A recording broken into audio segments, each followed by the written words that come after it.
Hello नमस्कार और एक बार फिर से स्वागत है आपका आपके अपने YouTube channel the Balaji classes में। दोस्तों, हम ऋग्वैदिक काल को पढ़ रहे थे। उसके अंतर्गत जो भी ऋग्वैदिक काल का परिचय है उसको हमने पिछली वीडियो में पढ़ लिया है। डिस्क्रिप्शन बॉक्स में मैं उसका लिंक दे दूंगा या पूरी प्लेलिस्ट बनी हुई है, आप वहां से जाकर के देख लीजिएगा अगर आपने वीडियो ना देखी हो। चैनल पर नया हो तो सब्सक्राइब कर लीजिए, क्योंकि डिटेल से पूरी हर एक जो चैप्टर वाइज मैं इतिहास के एक एक चैप्टर को लेकर के आ रहा हूँ। तो सब्सक्राइब करने के बाद बेल आइकन प्रेस कर दीजिएगा, वीडियो पूरी देखिएगा। अगर आपको वीडियो पसंद आए तो लाइक करना मत भूलिएगा और कमेंट के माध्यम से बताइएगा कि आपको ये वीडियोस कैसी लग रही हैं, क्योंकि इसके बाद मैं इसके जो क्वेश्चन आंसर है एमसीक्यू फॉर्म पूरी चैप्टर्स को निपटाने के बाद या उसको कराने के बाद मैं उसको लेकर के आऊंगा। तो जैसा कि मैंने आपको बताया कि पिछली वीडियो में हमने ऋग्वैदिक काल का पूरा परिचय पढ़ा था। आज की वीडियो में हम देखेंगे कि इसकी भौगोलिक स्थिति क्या है। इसके अलावा हम जो इसकी भौगोलिक स्थिति के अलावा इसकी सामाजिक, इसकी राजनीतिक, आर्थिक सभी या सांस्कृतिक, इन सभी इसकी जो व्यवस्थाएं थी, इनकी जो स्थितियां थी, तो उसको हम लेकर के आएंगे। तो पूरी डिटेल से आइए इसको कवर करते हैं। जैसा कि मैंने बताया कि जो आपकी ऋग्वैदिक कालीन सभ्यता है, इसे पूर्व वैदिक सभ्यता भी कहते हैं, क्योंकि इसमें वेदों का संकलन कराया गया है। वेद जिसको कि आप कहते हैं कि जिसे श्रुति ज्ञान कहते हैं, इसकी रचना कब हुई, इसकी उत्पत्ति कब हुई, तो वेदों की उत्पत्ति के संबंध में किसी प्रकार का कोई साक्ष्य नहीं है। इसे दैवीय माना जाता है या ईश्वरी माना जाता है, क्योंकि ये जो वैदिक ज्ञान है ये सुन सुन करके एक दूसरे को, यानी जो गुरु अपने शिष्य को, शिष्य अपने जो रिलेटिव यानी जो पुत्र हैं उनको सुनाता था।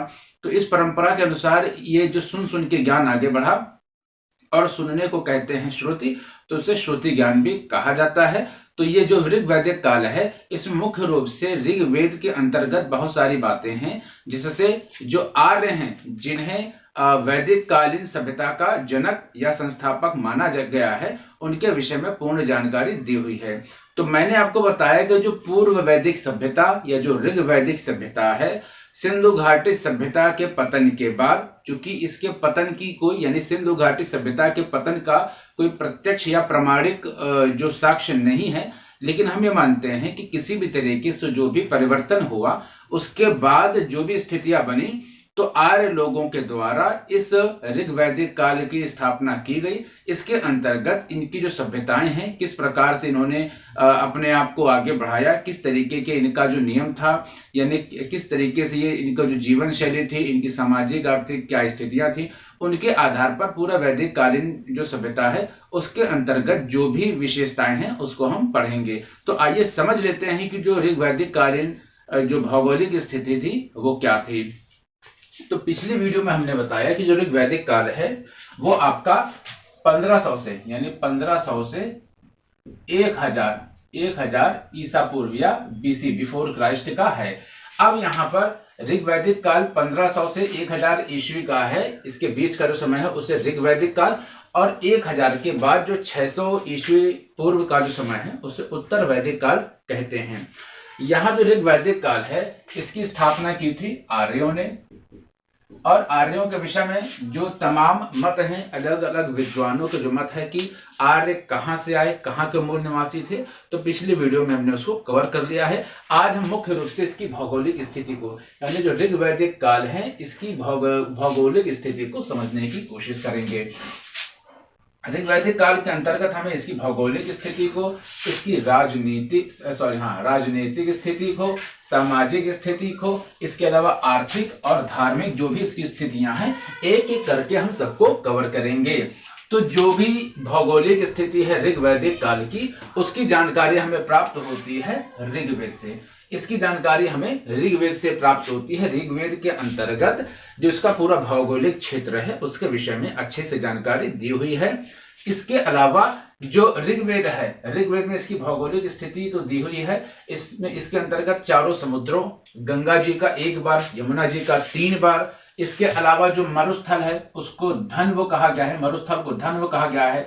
जो मंजवत पर्वत है, जो मंजवत पर्वत एक चोटी है, मंजवत पर्वत क्या है, ये मंजवत चोटी है, और किसकी चोटी है, ये हिमालय पर्वत की एक चोटी है मंजवत पर्वत। तो इसका भी उल्लेख किया गया है ऋग्वेद के अंतर्गत, और ऋग्वेद में इन सभी की जानकारी, यानी चारों समुद्रों की, गंगा जी की,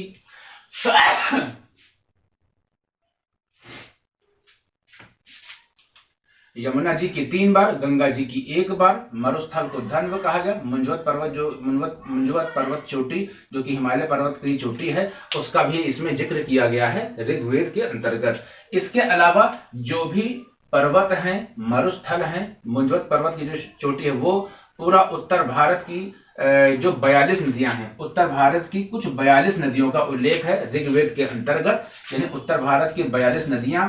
इसके अलावा 7 नदियां कौन सी हैं जो कि हो सकती है? सिंधु है, झेलम है, चेनाब है, व्यास है, रावी है, सतलज है। पंज प्लस आब यानी 5 नदियों का जो दोआब है उसे पंजाब बोलते हैं, और 5 नदियां वहां से निकलती हैं। और एक हो गई आपकी सिंधु नदी जो कि मानसरोवर झील से निकलती है, और एक हो गई सतलज नदी जो कि जो तिब्बत के मानसरोवर से जो ये निकलती है, सतलज नदी भी। तो इस प्रकार से हमने देखा कि 2 वो नदियां और पंजाब की 5 नदियों को मिलाकर के सप्त सिंधु प्रदेश बनता है, यानी 7 सिंधु प्रदेश, यानी सिंधु का जो पूरा क्षेत्र है, पूरा जो सिंधु प्रदेश है उसका जो पूरा क्षेत्र है, 7 नदियां जो है इनको मिलाकर के सप्त सिंधु प्रदेश बनता है। तो कुल मिलाकर के जो 7 नदियों के द्वारा सप्त सिंधु प्रदेश है। इसके अलावा जो अफगानिस्तान है, अफगानिस्तान के भी जो भी पर्वत हैं या जो नदियां हैं, जैसे कुर्रम है, क्रुमु है ना, कुर्रम है, क्रुमु है, ये नदियां अफगानिस्तान की हैं। इसके अलावा जो कुमायूं पर्वत है, तो ये सभी जो अफगानिस्तान की कुछ भौगोलिक स्थितियां हैं, क्योंकि उस समय अफगानिस्तान भी भारत का पार्ट था, भारत का एक अभिन्न अंग था। तो इस प्रकार से हिमालय पर्वत, कश्मीर, पंजाब, पूरा उत्तर भारत, सिंधु, इसके अलावा राजस्थान, मध्य प्रदेश तक का जो क्षेत्र है वो पूरा इसकी भौगोलिक स्थिति को दिखाता है। तो अफगानिस्तान की सभी नदियां पर्वत को मिला करके पूरा पंजाब, पूरा सिंध, पूरा कश्मीर जहां पर हिमालय पर्वत है, या जो है उत्तर पश्चिमी जो क्षेत्र है, उत्तर पश्चिमी क्षेत्र जो पूरा आपका राजस्थान वगैरह है, पंजाब है, और पूरा उत्तर प्रदेश या मध्य प्रदेश का भी कुछ भाग जो है जो कि विंध्याचल पर्वत तक का जो इसका प्रसार था।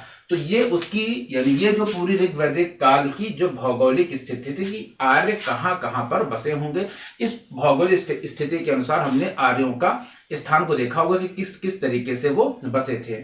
लेकिन यहाँ पर एक प्रश्न उठता है कि क्या आर्य इन निवासों पर स्थायी रूप से रहे? तो यहाँ पर सबसे बड़ी बात यह है कि जो आर्य थे उनका कोई मूल स्थान नहीं था।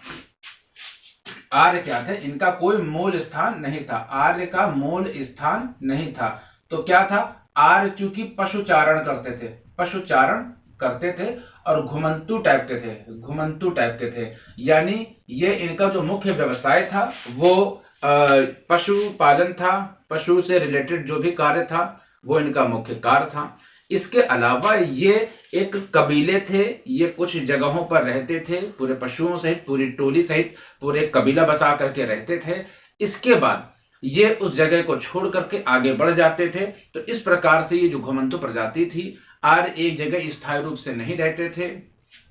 सिंधु घाटी सभ्यता एक नगरीय सभ्यता थी, लेकिन ये जो वैदिक कालीन सभ्यता थी, मुख्य रूप से जो ऋग्वैदिक कालीन सभ्यता थी, ये एक ग्रामीण सभ्यता थी। इसके अंतर्गत पूरे ग्राम बसे थे, यानी जो इसकी जो सबसे छोटी इकाई है वो कुल है, परिवार है।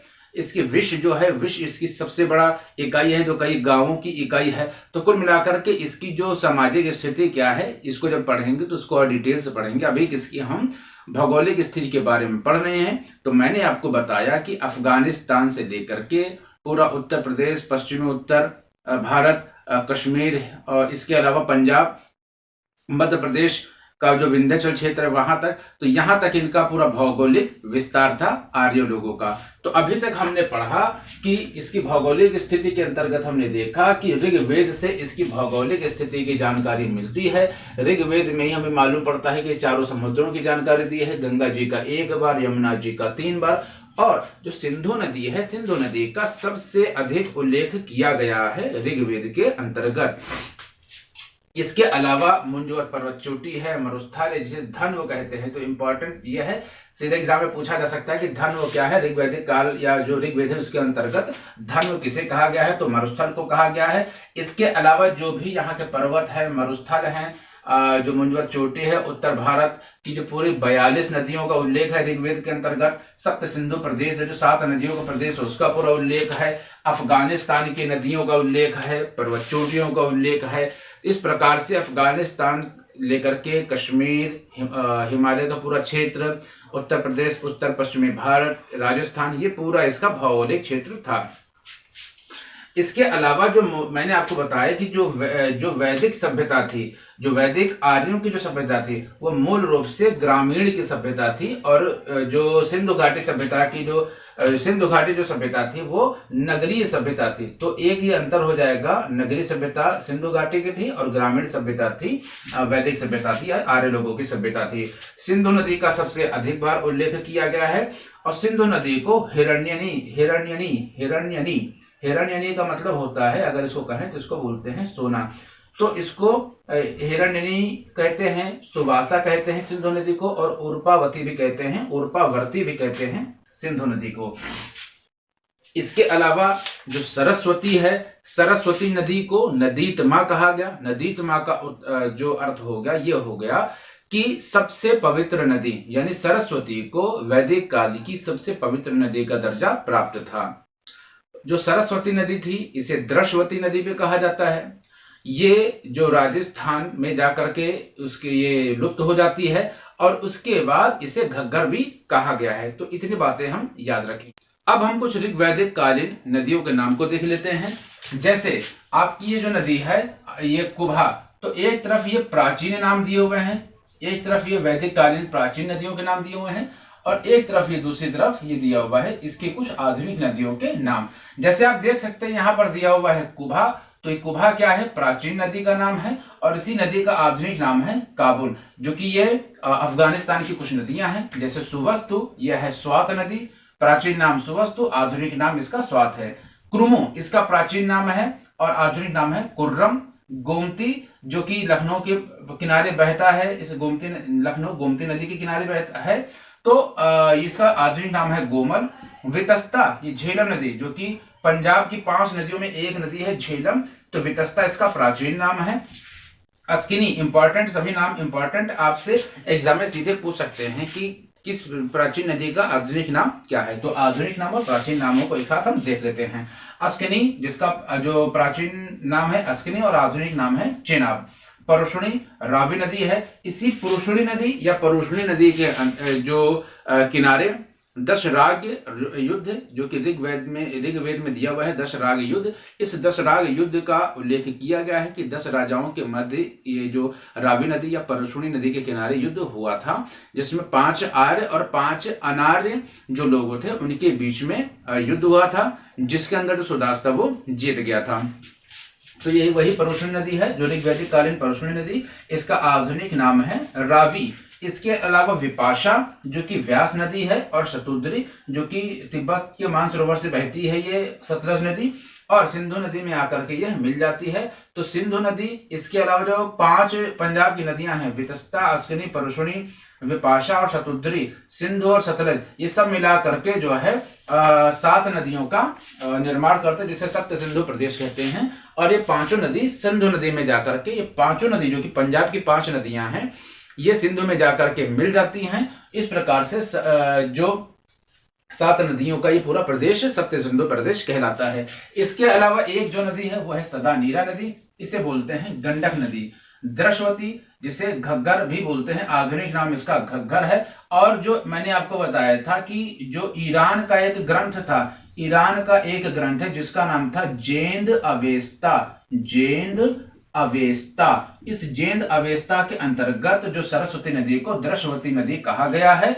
और द्रश्वती नदी या जो इस द्रश्वती नदी और इसकी जो सहायक नदियों से ब्रह्मर्षि प्रदेश का निर्माण होता है। तो यहाँ पर हमने देखा कि द्रश्वती नदी, जिसका नाम आधुनिक नाम घग्गर है, तो सोमा नदी, इसका आधुनिक नाम सोहन, और मरुद्वृद्ध नदी का जो आधुनिक नाम है वो है मरुवर्मन। तो इस प्रकार से हमने कुछ ऋग्वैदिक कालीन जो प्रमुख नदियां हैं, इनके प्राचीन और आधुनिक नामों को एक साथ में हमने देखा। आर्य कहाँ पर बसे थे, कब आए थे, इनकी क्या सभ्यताएं थी, इसको भी हमने देख लिया। तो इस प्रकार से हमने आर्यों की या जो ऋग वैदिक कालीन भौगोलिक स्थिति है उसको अच्छे से समझ लिया है। नेक्स्ट वीडियो में हम इसकी राजनीतिक स्थिति को, उसके बाद सामाजिक और आर्थिक और धार्मिक एक एक करके सभी पूरी इनकी जो डिटेल से वीडियोस लेकर के आ रहे हैं। तो मिलते हैं आपसे नेक्स्ट वीडियो में, तब तक के लिए जय हिंद, जय भारत।